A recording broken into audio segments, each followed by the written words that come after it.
யாரு? இந்த திருமாவளவன் தானே? ஆமாம் ஆமாம், அவங்க தான். அந்த திமுகவின் ஒட்டு திண்ணை திருமாவளவன். திமுக காலிலே விழுந்து கிடக்கிற திருமாவளவன். திமுக கிட்ட காசை வாங்கி சம்பாரித்து நல்லா சொத்தை சேர்த்து வச்சுக்கிட்டு இளைஞர்களை எல்லாம் கொண்டா சேர்த்து வச்சுட்டு இளைஞரோட வாழ்க்கையை பாழ்படுத்தி கொண்டிருக்கும் திருமாவளவனுக்கு எங்கள் அண்ணன் சீமானை பற்றி பேச எந்த தகுதியும் கிடையாது. கூட்டணிக்கு போக மாட்டேன், பிஜேபியும் பிடிக்காது, அதிமுக பிடிக்காது, திமுகவும் பிடிக்காது, அப்ப என்ன புடுங்க போறேன்னு கேட்கிறாரு திருமாவளவன் எங்கள் அண்ணன் சீமானை பற்றி. நாங்கள் இதுவரைக்கும் நாம் தமிழர் கட்சியில் பொறுமையா இருக்கிறது காரணம் எங்களோட சீமான் எங்களை கட்டுப்படுத்தி வச்சிருக்காரு. திருமாவளவன் அண்ணன், அண்ணன் பெரிய மன்னன். எது பேசாதீங்க, எது சொல்லாதீங்க, திருமாவளவனோட அண்ணன். அவங்க அப்படி நினைச்சுக்கிட்டு அரை வேக்கடா இருக்கிறாங்க. எங்கள் அண்ணன் தெளிவா இருக்காருண்ணா. நாம் தமிழர் கட்சி 26ல காட்டுவா யாருன்னு சொல்லிட்டு அப்ப தெரியுமாங்க. அவங்க எல்லாருமே இவங்க தான் வரவு செலவு போக்குவரத்து, அவனை அடிக்கணுமா அடிக்கணுமா, அங்கே போய் சாணி கரைச்சி ஊற்றணுமா, அங்கே பீயை கலந்து ஊற்றணுமா, அவனை உள்ளத்துக்கு வைக்கணுமா, போலீஸ் கண்ட்ரோலில் வச்சுக்கிட்டு இவங்க பண்ணுறது பூரா சுற்றி இருப்பவர்கள் பண்ணுறாங்க. இப்போ ஸ்டாலினுக்கு எதுவுமே தெரியலை. அப்படி தெரிஞ்சுக்காம நீ என்ன பண்ணுறாரு? ஒரு முதலமைச்சர்னா எல்லாம் தெரிஞ்சுக்கணும். ஒரு கடைக்கோடி ஒரு தொண்டன் என்ன பண்ணுறான்னு தெரியணும். அவங்க தான் முதலமைச்சர். எம்ஜிஆருக்கு தெரியும் அவன் அக்கிரம ஆட்சி, அநியாய ஆட்சி, அவரோட அநாகரிகமான ஆட்சிக்கு இந்த அனகாபுத்தூர் தான் சாட்சி. அந்த வீட்டை இடிச்சு அந்த மக்கள் இன்னமாக படுத்திருக்காங்க ரோட்ல. மக்களை வாழ வைக்க வேண்டியது முதலமைச்சர் ரோட்ல விட்டுட்டாரு.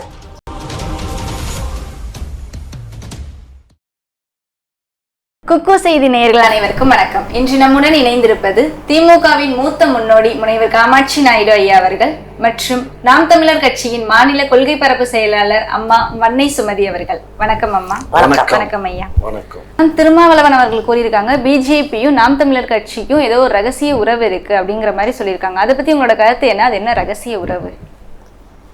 யாரு? இந்த திருமாவளவன் தானே? ஆமா ஆமா, அவங்க தான். அந்த திமுகவின் ஒட்டு திண்ணை திருமாவளவன்.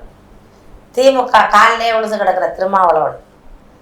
திமுக கிட்ட காசை வாங்கி சம்பாரித்து நல்லா சொத்தை சேர்த்து வச்சுக்கிட்டு இளைஞர்களை எல்லாம் கொண்டா சேர்த்து வச்சுட்டு இளைஞரோட வாழ்க்கையை பாழ்படுத்தி கொண்டிருக்கும் திருமாவளவனுக்கு எங்கள் அண்ணன் சீமானை பற்றி பேச எந்த தகுதியும் கிடையாது. அவர் எதுக்கு எங்கள் அண்ணன் பேசுகிறாரா? இது வரைக்கும் எங்கள் அண்ணன் சீமான் அண்ணன், அண்ணன் திருமாவளவன் அண்ணன்டா, அவர் எதுவும் சொல்லாதீங்கடா, அப்படிதான் எங்க அண்ணன் பேசிக்கிட்டு இருக்காரு. அப்ப சீமானின் தரம் என்ன? இவர் அரசியல் 2 நாட்டில் இருந்திருக்கலாம். திருமாவளவன் கட்சியில வளர்த்துருக்கலாம், நிறைய தொண்டர்களை வச்சிருக்கலாம். ஆனால் அவர்கள் பின்னால் இருக்கிற இளைஞர்களுடைய வாழ்க்கை என்ன ஆகுது? இவர் மட்டும் சொகுசா இருக்காரு. எப்ப பார்த்தாலும் பாருங்க திமுக, இல்லைன்னா அதிமுக, இல்லைன்னா காங்கிரஸ், எதையாச்சும் ஒரு கட்சியில கூட்டணி போயிடுவாரு. போயிட்டு பங்கா வாங்கிடுவாரு. வாங்கிட்டு கூட ஒரு வன்னியரை சொல்ல நிற்கிது, அதுக்கு கட்டிங்க பாதியை கொடுத்துட்டு இவர் முக்கால்வாசி அடிச்சிடுவார். பின்னாடி நிற்கிற இளைஞர்கள், உங்களை நம்பி வந்த இளைஞர்கள், உங்களை நாடி வந்த இளைஞர்கள், நம்ம வாழ்க்கையில சாதிக்கணும்னு நினைச்ச இளைஞர்கள், அவர்களுக்கு இந்த திருமாவளவன் என்ன செய்திருக்கிறார்? அவரால் அந்த கட்சியை வளர்க்க முடிஞ்சுதா? கட்சியை வளர்க்கிற பேர் கொடி பிடிக்கிறதுக்காகவும் கோஷம் போடுறதுக்கும் இளைஞர்களுடைய வாழ்க்கையை பாழ்படுத்திட்டாருமா? உண்மையா இல்லையா? வாங்கி அழிச்சிட்டாரு. இன்னைக்கு ஊருக்குள்ள போயிட்டு திருமாவளவன் கட்சியில இருக்காருன்னு ஒரு வாலிபர் இருக்காருன்னு சொன்னா அவங்க பொண்ணு தர மாட்டாங்களாம்.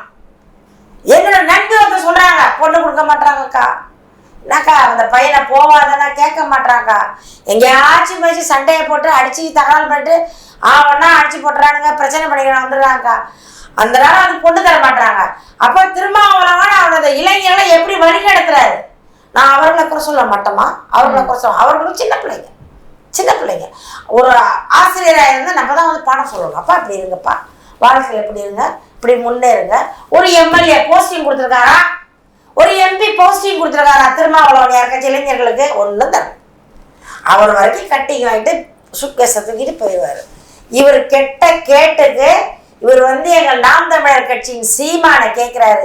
கூட்டணிக்கு போக மாட்டேன், பிஜேபியும் பிடிக்காது, அதிமுக பிடிக்காது, திமுகவும் பிடிக்காது, அப்ப என்ன புடுங்க போறேன்னு கேட்கிறாரு திருமாவளவன் எங்கள் அண்ணன் சீமானை பார்த்து. நாங்கள் என்ன புடுங்கிட்டு இருக்கோம்னு எங்களுக்கு தெரியும்.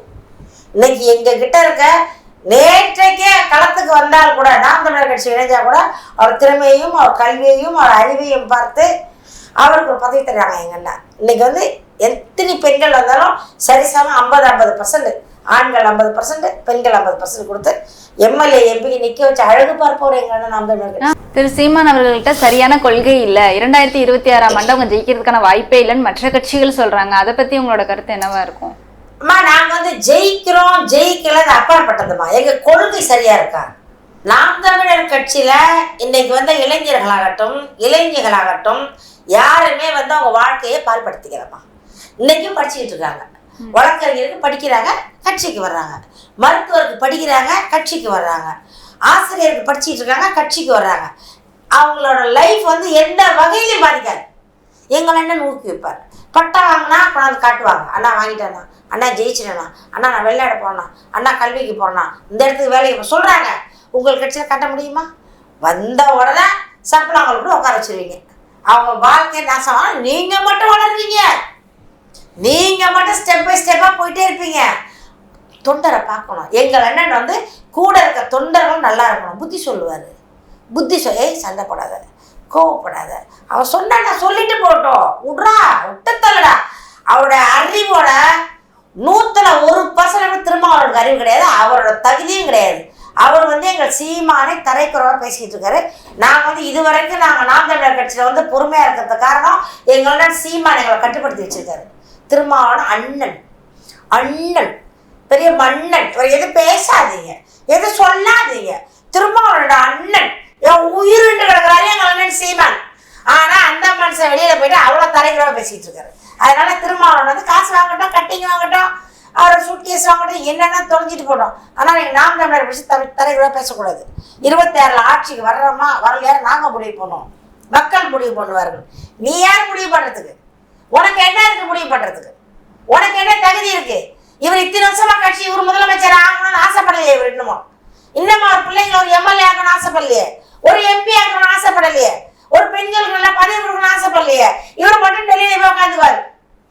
இவர் மட்டும் சட்டமன்றம் நாடாளுமன்றத்தில் உட்காந்தா போதுமா? தொண்டர் கூட எதுக்கு வச்சிருக்காரு? கலெக்ஷனுக்கு கட்டிங்கும் வாங்கறதுக்கு வச்சிருக்காரு. இவர் வந்து அரசியல் தர சொல்ல தகுதியே கிடையாதுமா. அவரெல்லாம் வந்து எங்களோட பேசக்கூடாது. எங்களெல்லாம் கரெக்டாக வழி நடத்திட்டு இருக்காரு. இப்போ நாங்கள்லாம் என்னோட வேலை தனியாக இருக்குது, எனக்குன்னு ஒரு வேலை இருக்குது, எனக்குன்னு வருமானம் இருக்குது. நாங்கள் இந்த ஒரு பகுதி நேரமாக தான் இதை பார்க்குறோம். மனசு முழுக்க இருக்கு, 100% இருக்கு. நாங்கள் 100% நாம் தமிழர் தான். இருந்தாலும் எங்கள் அண்ணன் சொல்கிறார், உங்கள் வேலையை பாருங்க, வீட்டை பாருங்க. நான் என்ன நீ டெய்லியும் எதுக்கு நீ அங்கே இங்கே போகிற? பிள்ளைங்களை பாரு, கூப்பிட்டு அகற்றுவாரு, உரிமையோடு அகற்றுவாரு, சொந்த அண்ணன் மாதிரி அகற்றுவாரு. திருமாவளவன் செய்வாராத கேட்டாக்கா நான் வந்து இவர்களுக்கு யாராவது பறையர்களுக்கு உதவி செய்கிறேன், தாத்தாப்பட்ட மக்களுக்கு உதவி செய்கிறேன், கிராமமாக சென்று உதவி செய்கிறேன். ஏங்க மலத்தை கலந்தாங்களே தொட்டியில, அதுக்கு இன்னைக்கு வரைக்கும் என்ன பண்ணாரு இவரு? இன்னைக்கு எத்தனை பேர் மலைவாழ் மக்களுக்கு வழி இல்லாம கிடக்குறாங்க. அவங்க என்ன ஆதி திராவிட மக்கள்லாம் எவ்வளவு பேர் மலையிலேருந்து கர்ப்பிணி பெண்கள்லாம் இறங்கணும்னு டோல் வச்சா தூக்கிட்டு வர்றாங்க. அதுக்கு ஒரு 3 வருஷமா என்ன பண்ண நேரம் போக வேண்டியது. அப்படியே கும்பிட்றஞ்சாமி அப்படியே கும்பிட்டு அப்படியே உட்காந்துருவாரு. அப்படியே சைடில் உட்காந்து என்ன கொடுக்குறாங்களோ வாங்கிட்டு சரியில்லை சரி அவ்வளோதான். திருமாவளவன் வந்து ஒரு நேரத்தில் நல்லா பேசினார், வைகோ ஒரு நேரத்தில் நல்லா பேசினார். அவர்களாம் இல்லை காணாம ஆக்கிட்டாங்க. யாரு? திராவிட மாடலுக்குள்ளே போயிட்டாங்க. எல்லாரும் மாடலுக்குள்ளே போய் எல்லாரும் அமுங்கிட்டாங்க. இப்போ வந்து அவர் ஸ்டாலின் மட்டும் ரோட் ஷோ பண்ணிக்கிட்டு இருக்காரு. ரோட் ஷோ கூட போகலன்னு நினைக்கிறேன். இவங்கெல்லாம் வந்து இவரு கூட வைகோ கூட ரொம்ப வருத்தத்தில் இருக்காரு. சீட்டை கொடுக்கலன்ட்டு கமலுக்கு கொடுத்துட்டாங்கல்ல. அவர் அடிச்ச டார்ச் லைட் அடிச்சார்ல, அந்த வெளிச்சத்தை பார்த்து ஸ்டாலின் பதவி கொடுத்துட்டாரு. அவரு என்ன திருமாவளவனுக்கு மேல பேசினார் கமல். எல்லாம் கிளி கிழிச்சாரு. ஐயோ நான் வந்தால் இதை செய்வேன் அதை செய்வேன், திமுக ஒழிக்காமல் விட மாட்டேன், அடிச்சு டிவி எல்லாம் உடைச்சாரு, ஓட்ட டிவி வச்சுட்டு உடைச்சாரு. இன்னைக்கு போய் அங்கதான் கும்பிட்டு நிற்கிறாரு, ஒரே ஒரு சீட்டு. இதுதான் அவர்கள் நிலைமை. கூட்டணிக்கு ஏன் போகல, கூட்டணிக்கு ஏன் போகலன்னா கூட்டு கொஞ்சம் தான் இருக்கும். அவர்கள் தான் சாப்பாடாக இருப்பார்கள். கூட்ட வேண்டாம், நாங்கள் தனிச்சு நிற்கிறோம், தனியா நிற்கிறோம். எங்கள்கிட்ட திறமை இருக்கு, அடைந்தால் வெற்றி, தோத்தாலும் பரவாயில்ல, நாங்க திறமையா இருப்போம், எங்க பிள்ளைங்க எல்லாருக்கும் பதவி கிடைக்குதாங்கன்னு நினைக்கிறாரு. எங்க பிள்ளைங்க எல்லாரும் எம்எல்ஏ ஆகணும், எங்க பிள்ளைங்க 117 பேர் எம்பி ஆகணும், நாடு முழுக்க நம்ம பிள்ளைங்க இருக்கணும்னு நினைக்கிறாரு. எங்க தவறு இல்லையே. அதாவதுமா, பழம் பழுக்கிறதுக்கு நாள் தான் ஆகும், நாட்கள் ஆகும். அது பிஞ்சு விட்டு காய்ச்சி பழுத்து அதுக்கப்புறம் தான் பறிச்சு சாப்பிடணும். உங்களை மாதிரி நாங்கள் சுண்ணாம்பு வச்சு புடம் போட்டு பழுக்க வச்சு திங்கிற கட்சி கிடையாது நாம் தமிழர் கட்சி. அது வரும், வழுக்கும். சொன்னார்ல, வழுக்குது, என்ன பழுக்கல, சாக்கு வயல வச்சு மூட்டை கட்டுங்கன்னு எங்கள் அண்ணன் தான் சொன்னார் உதயநிதியை கேட்டப்போ. அதை வலுத்துருச்சு, ஆனால் பழுக்கலை என்ன அவருன்னார். அதே மாதிரி அவங்க அப்படி நினைச்சிட்டு அரை வேக்கடா இருக்கிறாங்க. எங்கள் அண்ணன் தெளிவா இருக்காருமா, நாம் தமிழர் கட்சி 26ல காட்டுவா யாருன்னு சொல்லிட்டு அப்ப தெரிஞ்சுப்பாங்க அவங்களாம். உங்களோட கருத்து? இல்லை, அந்த அம்மா பேசுறது திருமாவளவன் ஒன்றும் அப்படி ஒன்றும் அவரை பற்றி தவறாக பேசிடல. அவர் யாரு கூடயும் கூட்டணி போக மாட்டேன்னு சொன்னாக்கா அப்புறம் என்ன வேற என்ன மயிரியா பிடுங்க ஒரு வார்த்தை கேட்டு விட்டாரு. அது இவங்களுக்கு இங்கிட்டு குத்தி அங்கிட்டு வந்துருச்சு போல இருக்கு. அதனால அப்படியே துள்ளுது. சரியா, அவர் உண்மையை தானே சொன்னாரு. இப்பயே 14 வருஷம் ஆச்சு கட்சி ஆரம்பிச்சு, ஒரு தொகுதி கூட எம்எல்ஏ கிடையாது, ஒரு பஞ்சாயத்துக்கு ஒரு சேர்மன் இல்லை. இனி இந்த 26 தேர்தலையும் கூட்டணி போலைன்னா ஒன்றும் வராது. அப்போ என்னதான் பண்ணுறது? ஒரு அரசியல் கட்சி ஆரம்பித்தா ஏதாவது ஒரு சட்டமன்றத்திலேயோ நாடாளுமன்றத்திலோ அங்கே வைத்தா தானே ஒரு கட்சிக்கு ஒரு சீட்டுக்கு உட்கார சொல்றாரு. ஒரு சீட்டு கொடுத்தா பத்தாது, நாங்க முழுசா உட்காரணும், நாங்க முழுசா எல்லா சீட்டும் நிரப்பணும். ஒரு சீட்டு துண்டு சீட்டு இந்த ஒட்டு திணையில உட்கார்ற கதெல்லாம் எங்களுக்கு வேணாம். நாங்க ஐயா கிட்ட என்ன சொன்னோம்னா, ஒட்டு திணை எங்களுக்கு வேண்டாம், நாங்க தான் ஓனரா இருப்போம், நாங்க தான் எல்லா சேர்லயும் உட்காரணும். இவரு போய் ஒரே ஒரு சேர் பிளாஸ்டிக் சேர்ல உட்காந்துருப்பாரு. இவர் யாரு இவர் கேட்கிறாரு? இவர் போனாரா கூட்டணிக்கு போ, நீ அடுத்தவங்களை எதுக்கு நீ சொல்ற, நாங்க ஜெயிப்போம். அதாவது கலக்கிறாராமா, அவர் கூட்டணி ஆதரிக்கிறாராமா, திமுகவுக்கு சொம்பு தூக்குறாராமா, திமுக ஆதரிக்கிறாங்களாமா, ஆளும் கட்சியா. அவங்க கனவு கட்டுக்கிட்டு இருக்காங்க அடுத்த 26ல அவர்கள் தான் வருவாங்கன்ட்டு.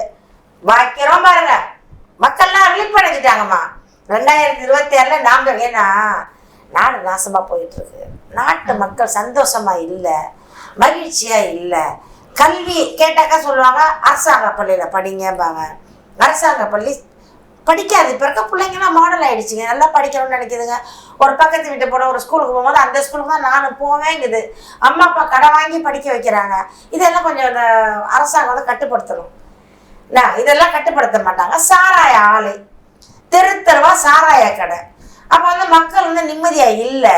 நிறைய பெண்கள் தாலி எடுத்துட்டாங்க, நிறைய ஆண்கள் ஆக்சிடென்ட்ல இறக்கிறதுக்கு காரணம் அந்த மது தான். அந்த மதுவெல்லாம் ஒழிக்கிற, அதனால தான் அவங்க பேர் டேமேஜ் ஆயிடுச்சு. கருணாநிதி இருந்த போதோ ஜெயலலிதா இருந்த போதோ கட்டுப்பாட்டில் வச்சிருந்தாங்க. ஸ்டாலினுக்கு ஒன்றும் தெரியல. என்ன, ஸ்டாலின் தூரமா இருக்காரு. அவரோட வரவு செலவு பண்றது எல்லாமே கூட இருக்கு. அந்த வயசான தாத்தாக்கள் நிறைய பேர் இருக்காங்க, அவங்க தான் மீடியேட்டர். எல்லாருமே இவங்க தான் வரவு செலவு போக்குவரத்து. அவனை அடிக்கணுமா அடிக்கணுமா, அங்கே போய் சாணி கரைச்சி ஊற்றணுமா, அங்கே பீயை கலந்து ஊற்றணுமா, அவனை உள்ள தூக்கி வைக்கணுமா, போலீஸ் கண்ட்ரோலில் வச்சுக்கிட்டு இவங்க பண்ணுறது பூரா சுற்றி இருப்பவர்கள் பண்ணுறாங்க. இப்போ ஸ்டாலினுக்கு எதுவுமே தெரியலை. அப்படி தெரிஞ்சுக்காம என்ன பண்ணுறாரு? ஒரு முதலமைச்சர்னா எல்லாம் தெரிஞ்சுக்கணும். ஒரு கடைகோடி ஒரு தொண்டன் என்ன பண்ணுறான்னு தெரியணும். அவங்க தான் முதலமைச்சர். எம்ஜிஆருக்கு தெரியும்.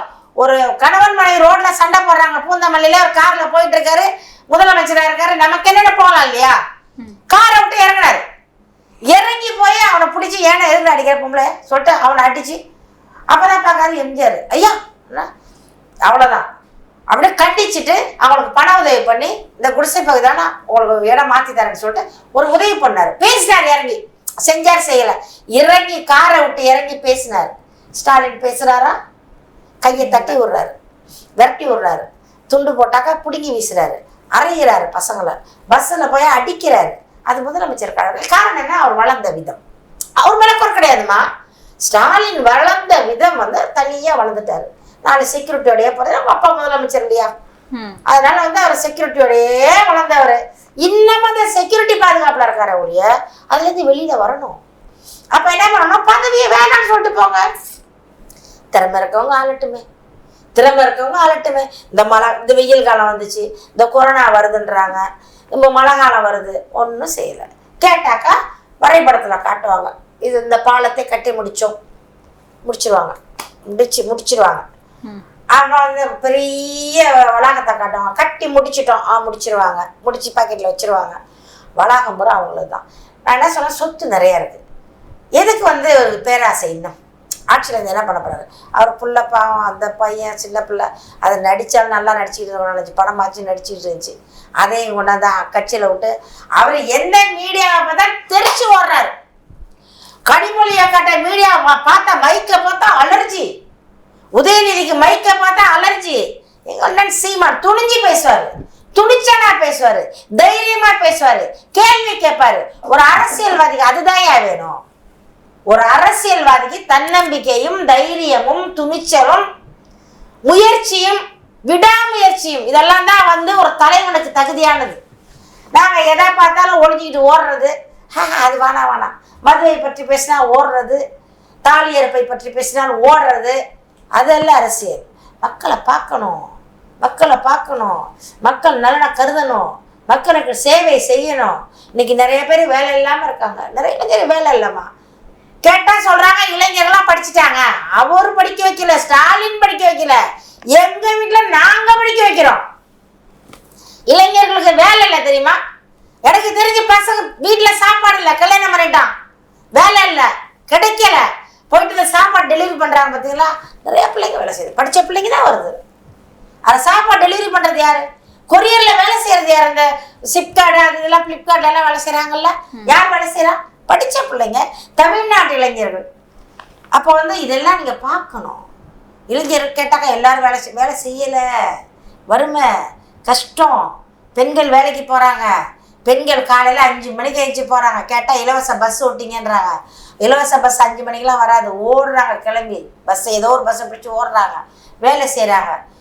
எங்கெங்கெல்லாம் வந்து வேலை செய்கிறாங்க. வெளியூர்லேருந்து சென்னைக்கு வர்றாங்க நிறைய பேர். ஏன்? கிராமத்தில் வந்து வேலை வாய்ப்பு இல்லை, விவசாயம் இல்லை. இதையெல்லாம் பார்க்கணுமா? நாங்கள் ஏன் கத்துறோம்னா, அந்த நாடு நாசமாக போயிட்டு இருக்குமா? நாடு இங்கே இருந்த நாடு அப்படியே கொஞ்சமாக இறங்கி அங்கே பாதாளத்துக்கு போயிடுச்சு. இதை பற்றி கொஞ்சம் கூட கருத்து இல்லை, அக்கறை இல்லை. போய் மதுரையில் போய் ரோட் ஷோ பண்ணிக்கிட்டு இருக்காரு. அனகாபுரத்தில் பில்டிங்லாம் இடித்து போடுறது, அநியாயம் பண்ணி அவர் அக்கிரம ஆட்சி, அநியாய ஆட்சி, அவரோட வந்து அநாகரிகமான ஆட்சிக்கு இந்த அனகாபுரத்தில் தான் சாட்சி. அந்த வீட்டை இடித்து அந்த மக்கள் இன்னமாக படுத்திருக்காங்க ரோட்டில். மக்களை வாழ வைக்க வேண்டியது முதலமைச்சர் வந்து ரோட்டில் விட்டுட்டாரு. தண்ணி அடித்து தூய் இல்லாமல் ரோட்டில் கிடக்குறான். வீட்டை இடிச்சா ரோட்டில் உட்காந்துருக்கான், வீடு இல்லை. இவர் மட்டும் மதுரையில் போய் அந்த நதியை பார்க்க மாட்டாராம். அந்த கூவ நதி போயிட்டு இருக்குதாங்க, கழிவு கால்வாய் போயிட்டு இருக்கான், ஸ்கிரீன் போடுறாரு, பார்க்க கூட மாட்டாரா? அப்ப அங்க வாழ்ற மக்களுடைய நிலைமையை நினைச்சு பாருங்க. அந்த கரையோரத்துல வருஷக்கணக்கா வாழ்ற மக்கள், அந்த குழந்தைகள், அந்த முதியவர்கள் நோய்வாய்ப்பட்டு கஷ்டப்பட்டுக்கிட்டு இருக்காங்க வருஷம் முழுக்க. அதை உங்க அரசாங்கம் எடுத்து சீர்திருத்தம் பண்ண முடியல. அதிமுகவும் பண்ணல, திமுகவும் பண்ணல. 2 பேருமே அயோக்கியர்கள். வருவார்கள், வாய்க்கிலே பேசுவார்கள், பெரிய ஜிப்பு வச்சு மூணவங்க நாங்கள் வந்துதான். ஐயா, உங்களால பேச மட்டும்தான் முடியும். கொள்கைகள் எதையும் சொன்னபடி செய்ய மாட்டீங்க, மக்களுக்காக எந்த கொள்கையும் நீங்க இதுவரை முழுசா நிறைவேற்றி வைக்கலன்னு சொல்லியிருக்காங்க. அதை பத்தி உங்களோட கருத்து என்னதுயா? எந்த நாட்டு மக்களுக்கு? தமிழ்நாட்டு மக்களுக்கு. தமிழ்நாட்டு மக்கள் சுயேட்சமா தான் இருக்காங்க. அப்புறம் வேலை, 3 வேளை சாப்பாடு, வாயில எல்லாமே இருக்கு. யாரும் இங்க வந்து சாப்பாட்டுக்கு வழி இல்லாமலோ பட்டினி சாவு எங்கேயாவது நடந்துச்சுன்னு சொல்லுங்க. மற்ற ஆட்சி காலத்துல எல்லாம் பட்டினி சாவு இருந்துச்சு. திரு ஸ்டாலின் அவர்கள் ஆட்சிக்கு வந்ததுலேருந்து எங்கேயும் பட்டினி சாவு இல்லை. 3 வேளையும் நல்ல வயிறார சாப்பிட்றாங்க, நல்லா வேலை கிடைக்குது. அதெல்லாம் நல்ல சுயேட்சமாக தான் இருக்குது. தமிழ்நாடு எல்லாருக்குமே வேலை வாய்ப்பு இருக்கு. வேலை வாய்ப்பை பற்றி கவலையே இல்லை. வேலை பார்க்கணும்னு நினைக்கிறவனுக்கு வேலை கண்டிப்பாக இருக்குது. வேலை பார்க்கக்கூடாது, ஊரை சுற்றணுங்கிறவன் ஊரை சுற்றிக்கிட்டு இருப்பான். ஏன்னா இன்னைக்கு 1.5 கோடி மக்கள் அடுத்த மாநிலங்கள்லேருந்து வந்தவனுக்கே நம்ம நாடு போலியிடம் கொடுத்து அவனுங்களே ஆதரிச்சுட்டு இருக்கு. ஸோ 1.5 கோடி மக்கள் கட்டடம் கட்டுற வேலை தானே கட்டடம் கட்டுற வேலை தான், எல்லா வேலையும் தான். படிப்புக்கு ஏற்ற மாதிரி வேலை, படிச்ச படிப்புக்கு தகுந்த மாதிரி வேலை வந்து நம்ம நாட்டில் வந்து எல்லாமே எல்லாத்துக்கும் கொடுத்துட முடியாது. இன்னைக்கு ஒரு வருஷத்துல வந்து 10 லட்சம் பேர் படிச்சுட்டு வர்றான். 10 லட்சம் பேருக்கு வந்து நம்ம கொடுத்துற இயலுமா? நீங்க கொடுக்குறேன்னு சொல்லிதாங்க அப்படியெல்லாம் இது சொல்லல. 10 கேட்டிருக்கீங்க. லட்சம் பேருக்கு நாங்க வந்து ஏற்கனவே அவங்க அப்ப எங்களுடைய ஆட்சி காலத்துல கொடுத்தோம். இப்போ சாஃப்ட்வேர் வந்து த்ரூஅவுட் இந்தியா வேர்ல்டு ஃபுல்லாவே டவுன் ஆயிட்டு இருக்கு. சாஃப்ட்வேர் கம்பெனில ஏற்கனவே வேலை பார்த்துட்டு இருக்கவங்களே லே அவுட் கொடுத்துட்டு இருக்காங்க. அவுட் சோர்சஸ் கொடுத்து வெளியில அனுப்பிச்சிட்டு இருக்காங்க. அதனால நம்ம இப்போதைக்கு வேலை வாய்ப்புலாம் வழங்குறோம்னு சொல்லிதான் ஓட்டு கேட்பாங்க. வேலை வாய்ப்பு நாங்க கொடுத்துட்டு தாமா இருக்கோம். எந்த நாட்டுல வந்து மக்கள் எல்லாம் வெளியேற்றுறாங்க? கம்பெனி எந்த ஊர்லன்னு கேக்குறாங்க. இங்கதான் சென்னையில இருக்கக்கூடிய சில தமிழ்நாட்டுலதான் நடக்கும் இதெல்லாம். எல்லாம் கம்பெனி டெல்லியில இருக்க கம்பெனி, மும்பைல அவங்க கம்பெனில இருந்து மொத்தத்துல ஆளுகளை நிறைய ஆட்குறைப்பு பண்ணிட்டு இருக்காங்க. அதெல்லாம் ஒரு கம்பெனில 1000 பேருக்கு 500 600 பேர் வந்து வெளிநாட்டுக்காரர்கள் வடநாட்டுக்காரர்கள் தான் இருக்கிறாங்க. வடநாட்டவர்கள் தான் இருக்கிறாங்க. தமிழ்நாட்டவர்கள் என்ன வேலைன்னா சின்ன சின்ன வேலை கொடுப்பாங்க. ஒருத்தர் 2 பேர். திருச்சியில் வந்து ஒரு பெரிய கம்பெனி பெரிய தொழிற்சாலை இருக்குது. இன்றைக்கி பார்த்தீங்கன்னா தமிழர்கள் இல்லை. ஒரு நேரத்தில் எங்கள் சொந்தக்காரலாங்க உள்ளே வேலை செய்தாங்க. இப்போ வந்து கிடையாதுங்க. அது நம்மது இல்லடா. அது வந்து பிஹெச்எல் வந்து சென்ட்ரல் கவர்மெண்ட் நம்ம ஊரில் நம்ம நாட்டில் நம்ம இடத்துல இருக்கு. உங்களோட அனுமதி இல்லாமல் நாட்டுக்குள்ளே கம்பெனி வராது. நீங்கள் கையெழுத்து போடாமல் தொழிற்சாலை தொடங்க முடியாது. நீங்கள் கட்டி வாங்காமல் நீங்கள் கையெழுத்து போட மாட்டீங்க. அப்போ நீங்க என்ன பண்ணணும்? ஒரு புரிந்துணர்வு ஒப்பந்தம் பண்ணணும். தமிழ்நாட்டுல ஒரு கம்பெனி ஆரம்பி 160% எங்க மக்களுக்கு வேலை வாய்ப்பு கொடுங்க. விஷயம் தெரியாம விஷயம் எங்களுக்கு தெரியாது. வந்து ஒன்றிய அரசுடைய கண்ட்ரோல்ல இருக்கு. ஒன்றிய அரசு வந்து அதை வந்து வேலை வாய்ப்பை ரொம்ப குறைச்சிட்டாங்க. ஆர்டர்ஸ் குறைஞ்சதுனால அதை நம்பி இருந்த 150 கம்பெனி மூடிட்டானுங்க. அங்க வேலை பார்த்தவங்களும் ரிட்டையர் ஆன உடனே ரீப்ளேஸ்மெண்ட் பண்ணலை. அது மொத்தமே வந்து 22 பப்ளிக் செக்டார்ஸ் இருக்குது ஒன்றிய அரசில். எல்லா பப்ளிக் செக்டாரையும் இந்த மாதிரி தான். இப்போ இந்த இந்தியன் ஏரோநாட்டிக்ஸ் ஒன்று தான் இப்போ சுத்தமாக இருக்குது. ராணிப்பேட்டையில் இருக்கக்கூடியது ஒன்று ஒழுங்காக இருக்குது.